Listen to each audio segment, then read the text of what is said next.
Olá pessoal, Gaza na área, mais um vídeo aqui para vocês. Vamos falar da Ambipar. Eu tinha comentado aí sobre essa empresa nas nossas lives de fechamento semanal, que eu estava de olho nela, eu acho um setor interessante.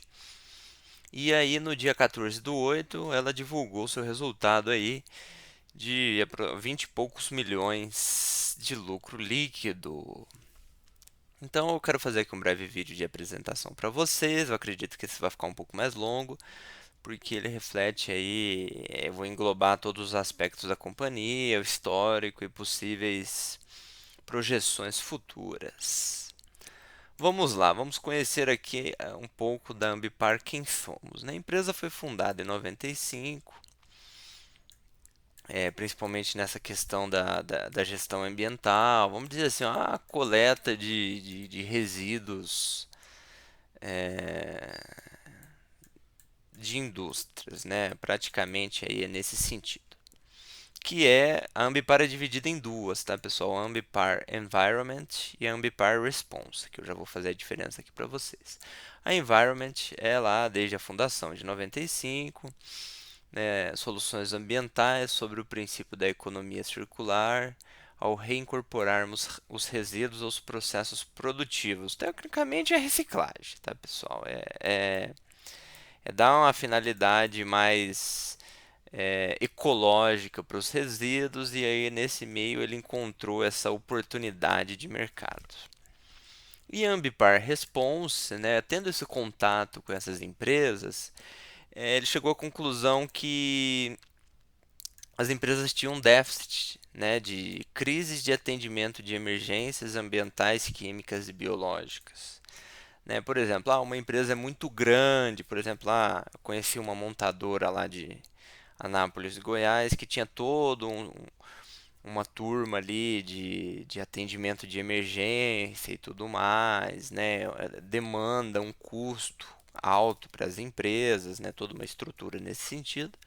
E a Ambipar chegou também para resolver essa questão. Vamos terceirizar esse serviço. Vamos ter aqui uma equipe, sei lá, de combate a incêndios, né? De prevenção preparada, terceirizada, que vai prestar o serviço para essas companhias, né? Ele observou isso atendendo aqui já na forma de environment. Então, eu achei uma sacada muito bacana da empresa, né? Na verdade, eu acompanho ela desde o IPO aí, eu acho um negócio muito interessante. É que eu queria mais trimestres, né? Para a gente ter uma análise mais sólida aí de tudo que se passa lá. Historicamente aqui novamente, fundado em 95, foi crescendo, né? Foi adquirindo a aquisição de 51% da Descarte Certo, 100% da SOS Cotec, e foi crescendo assim de uma forma saudável, gradativa antes do IPO, né? Pode até fazer uma comparação aqui com o que a gente falou aí da Camil, um crescimento assim saudável. Lembrando que é um setor aí, vamos dizer assim, inovador, né? Muito interessante. Então veio até aqui o IPO de 2020. E aí que eu achei que ela deu um passo assim meio grande, né? Pegou praticamente todo o dinheiro do IPO e foi lá comprar empresas nos Estados Unidos, ó, no Colorado, no Alabama e etc.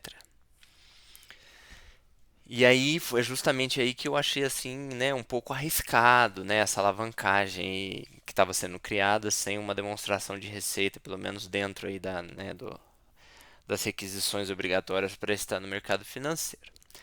O que a gente comentou sobre isso aí, esse passo maior do que a perna foi a Sequoia, né, que está falindo aí, divulgou um resultado, um prejuízo monstro, etc. Mas vamos continuar falando aqui da Ambipar. Bom, quem figura aqui como um acionista majoritário? Tércio Júnior, praticamente com 56% das ações da empresa. Se a gente entrar aqui no site da B3, lá ele figura com 56,17%, acompanhado aqui de outras três posições iguais que acredito ser parente, né, pelo mesmo sobrenome, e 38% de free float disponível no mercado. Já aqui, com esse histórico e com Estrutura acionária, a gente pode ver que tem uma certa seriedade na empresa, né?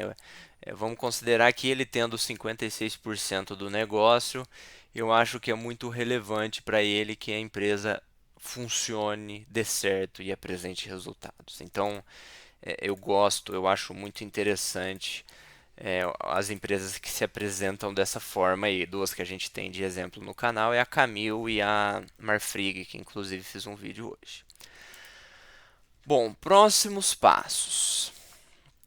É remuneração, né? Para quem está interessado em dividendo, 25% de payout aí no estatuto, que é o comum aí, é o tradicional das empresas na bolsa, né? Não é estabelecido pela lei das SAs, mas é um padrão aí, né?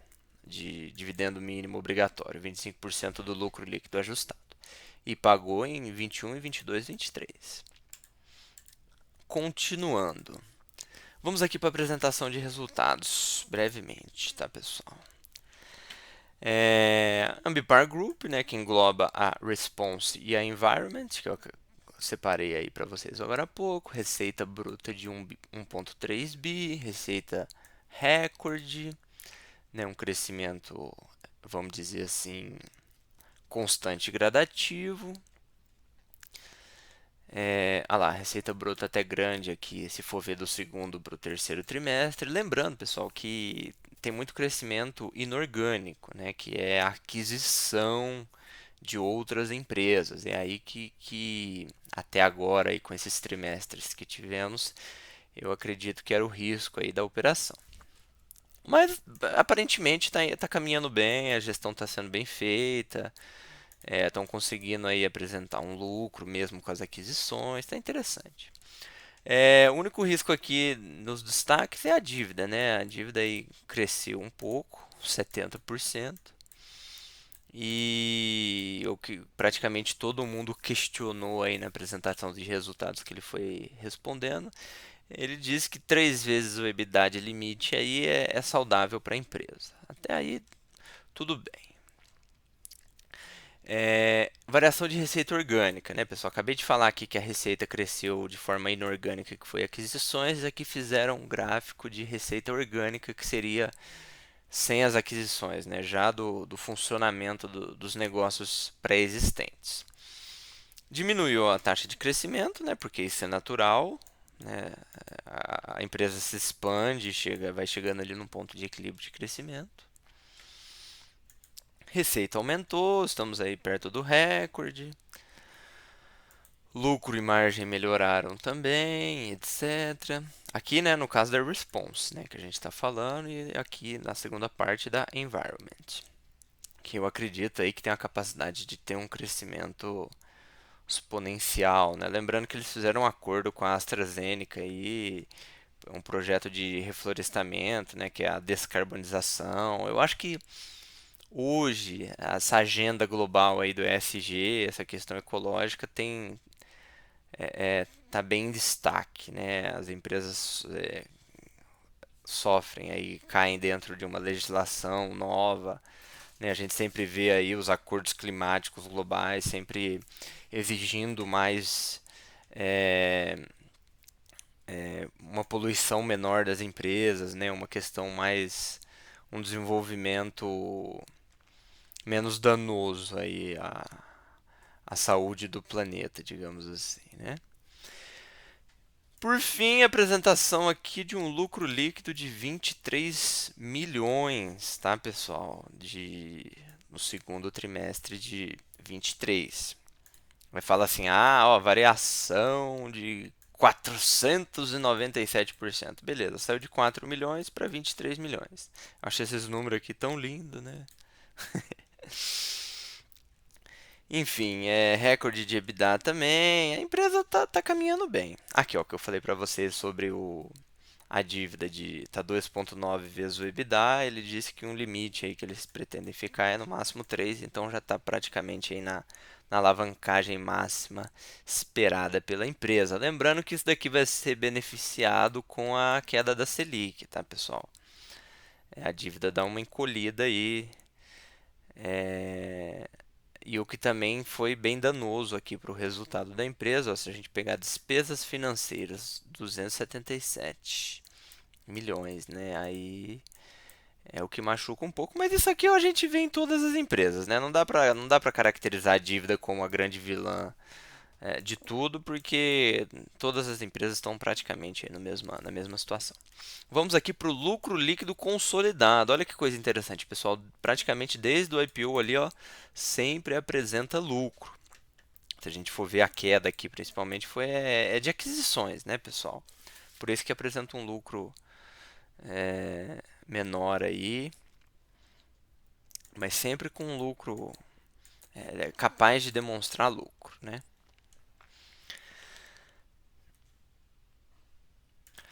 Aqui mais uma vez fazendo a separação entre a environment e a response, né? Que já comentamos aí no começo do vídeo. Hoje a environment figura aí como quase o dobro de resultados aí do que a response.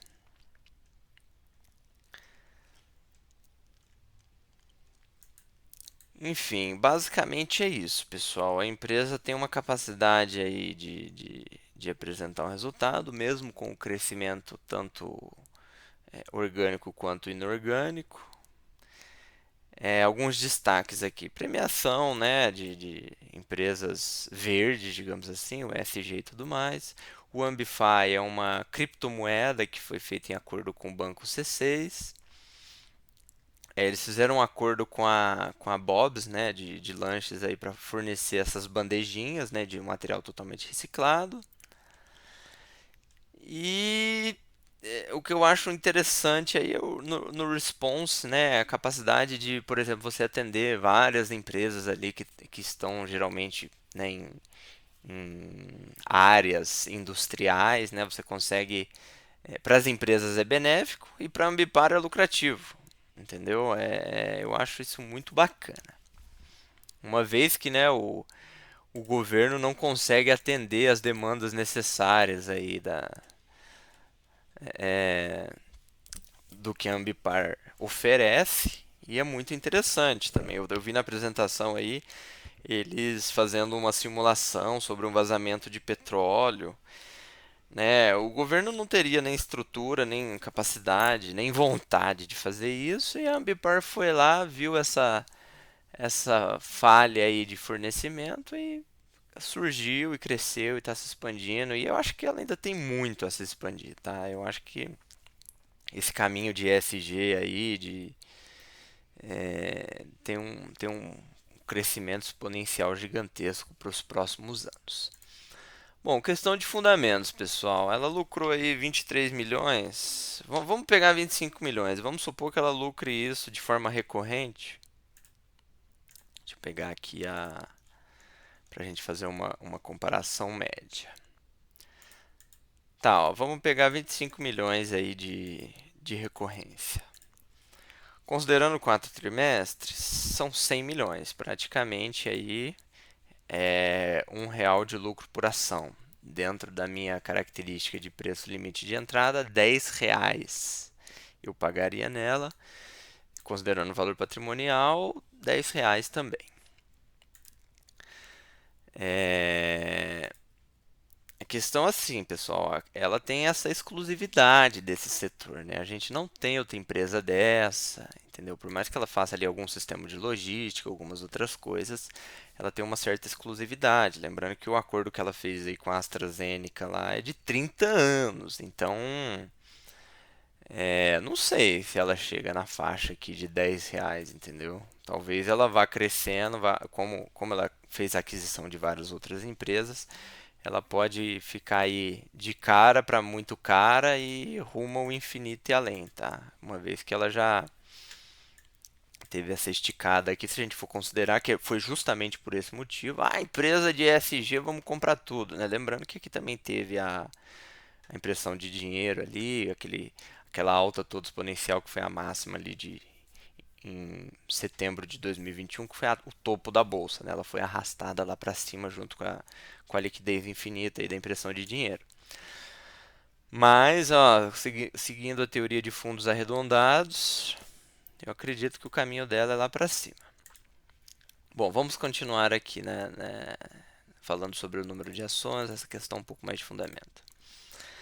Os aluguéis e os termos, pessoal, o aluguel está ínfimo, né? 0,15% ao ano, nem a Vale tem uma taxa dessa, então não tem pressão vendedora, casando com aquilo que eu disse. Papel que tem dono, participação relevante, raramente tem uma pressão vendedora muito forte ali, porque o dono não quer que as ações da sua empresa caia, entendeu, pessoal?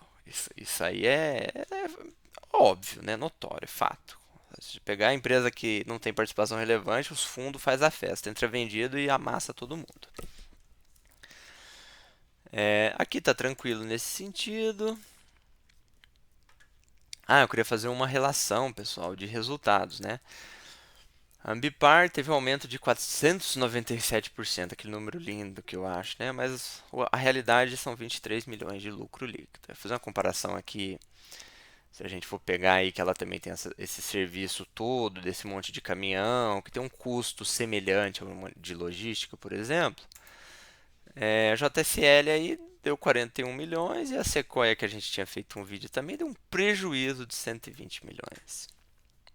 O que eu estou querendo dizer assim, que são valores que têm uma certa proximidade, tá? Não dá para você comparar o resultado aqui de 23 milhões com o do Banco do Brasil, que deu 8 bi, né? Eu tô fazendo aqui uma comparação aí com empresas que teoricamente têm um pouco de semelhança, tá?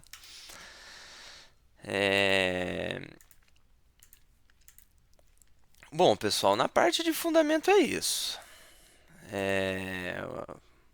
O setor interessante, entrou num nicho de mercado que realmente era carente, o governo não tem interesse, nem vontade, nem recurso disponível para entrar nesse setor. Eu acho principalmente na questão de óleo e gás, aí, vazamento de petróleo, eles têm toda a estrutura pronta lá, fizeram algumas simulações no Rio de Janeiro, eu acho isso muito interessante. A questão do ESG aí para o futuro vai embora. Tá, agora sim, tá barata, barata, barata não tá, entendeu? Eu quero, já tenho tudo na carteira aí, quero dar uma diversificada, pegar um papel que tá teoricamente num ponto interessante, é aqui, ó, entendeu? É um detalhezinho ali que talvez faça uma diferença aí. O preço um pouco abaixo do IPO, eu acho interessante. Hoje ela abriu aí, teve um volume interessante, ela abriu é, em baixa e puxou muito forte lá para cima. Ela deu um gapzinho de alta e puxou muito forte lá para cima, né? Ela tinha caído aí até na semana passada e voltou lá para cima, lembrando que a gente está numa lateralização aqui desde dezembro do ano passado, de 22. E com esse volume, com esse resultado apresentado aí de, vamos dizer, um pouco de saúde financeira dentro dessa pernada grande que ela deu de expansão, deve buscar uma tendência de alta aí. Eu estava esperando o resultado para falar dela. Ó, 9,1 de compra no mensal. Lembrando que o mês fecha só dia 30, né? Hoje é dia 15, tem que esperar esse movimento. No semanal tá bonita, cruzou as médias, lateralizou aqui, pode puxar uma alta aí, pelo menos até os 28 e tal. Mas eu acredito que isso aqui é um papel para segurar muito tempo, tá? Ela ainda tem muito a crescer. Se for ver esse serviço que ela oferece aí, é, ela tem uma capacidade de expansão gigantesca, tá? É assim, de certa forma é uma aposta. Mas é uma aposta numa empresa que tem aí 30 anos de funcionamento, que o dono tem mais de 50% das ações, que está envolvida na questão do ESG, que dá lucro operacional e graficamente está bonita, entendeu? É uma aposta favorável, né? Melhor do que, sei lá, comprar Sequoia, Via Varejo e outras tranqueiras por aí, entendeu? É isso que eu digo. Se for para apostar no cavalo, aposta num pelo menos ali que tomou uma creatina.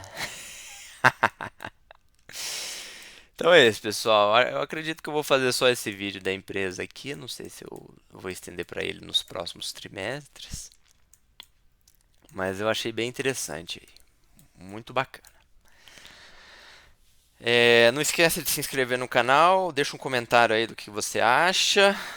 Segue o Gaza e um abraço.